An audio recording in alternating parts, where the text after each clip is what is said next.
in which decisions must be taken either by consensus or by a vote of the majority. The chairperson and a tiny minority of commissioners have no legal authority to take weighty decisions and proclaim them as the rulings of the IEBC. The law on the IEBC provides that unless a unanimous decision is reached, a decision on any matter before the Commission shall be by a majority of the members present and voting. I want to repeat. Unless a unanimous decision is reached, a decision on any matter before the Commission shall be by a majority of the members present and voting.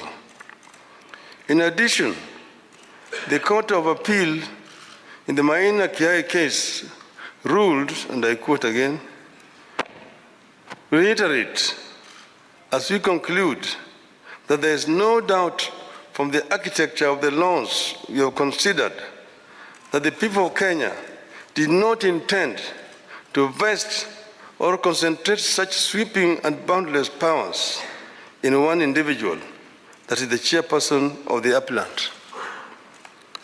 That is why I and Azimio, La Umoja, One Kenya, and the nation at large were shocked yesterday to learn that Mr. Chebukati alone decided to pronounce himself on the supposed winner of the 2022 presidential elections.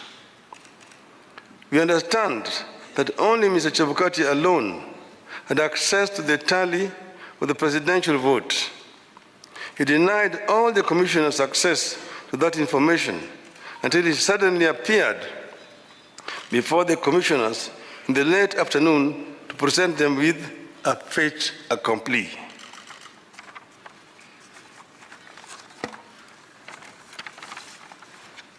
Barely 2 hours before his announcement, Mr. Chebukati called a meeting of the IEBC and revealed to them the different results he was going to announce. 4 of the 7 protested Mr. Chebukati's actions. But Mr. Chebukati, whose mind appeared made up, did not entertain any discussion of the results, precipitating a walkout by a majority of the commissioners, who promptly denounced the results at a press conference. We know what happened next. A majority of the commissioners walked out and held a press conference where they denounced the results. Our view in Azimio is clear. The figures announced by Mr. Chebukati are null and void.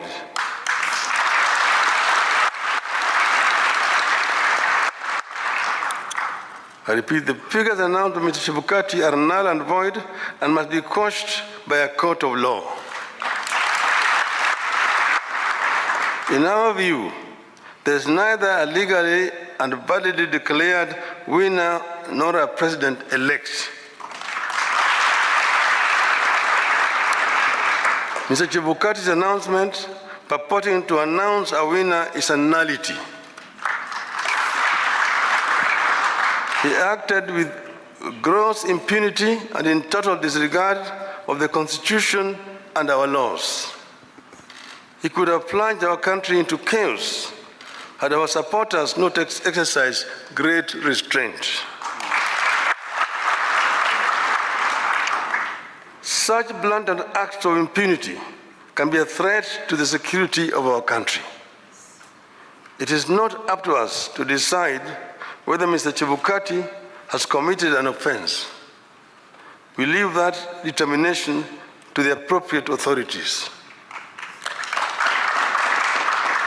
But for avoidance of doubt, I want to repeat that we totally and without reservations reject the presidential results announced yesterday by Mr. Chebukati. I want to commend our supporters for remaining calm and keeping the peace, and I urge them to continue to do so.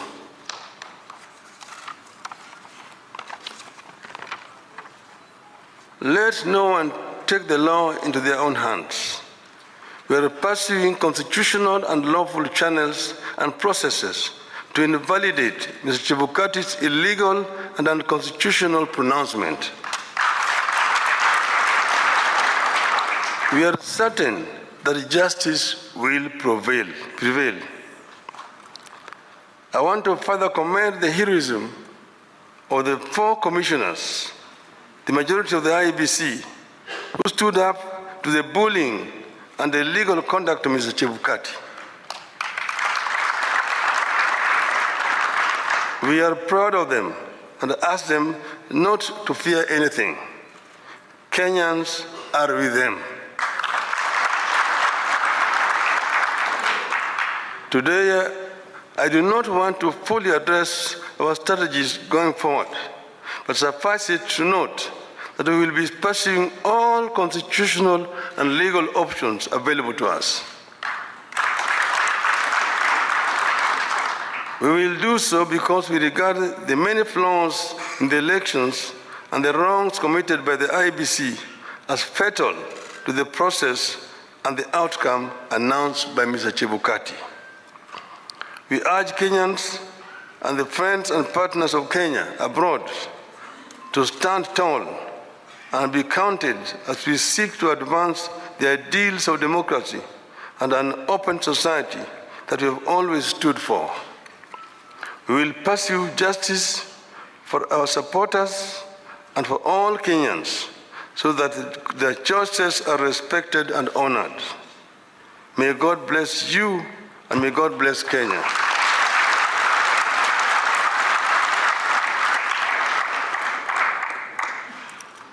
Nataka kuchukua tena fursa hii kutoa shukrani kwa Kenya wenzangu ambayo wameshiriki katika uchaguzi ambayo imepita.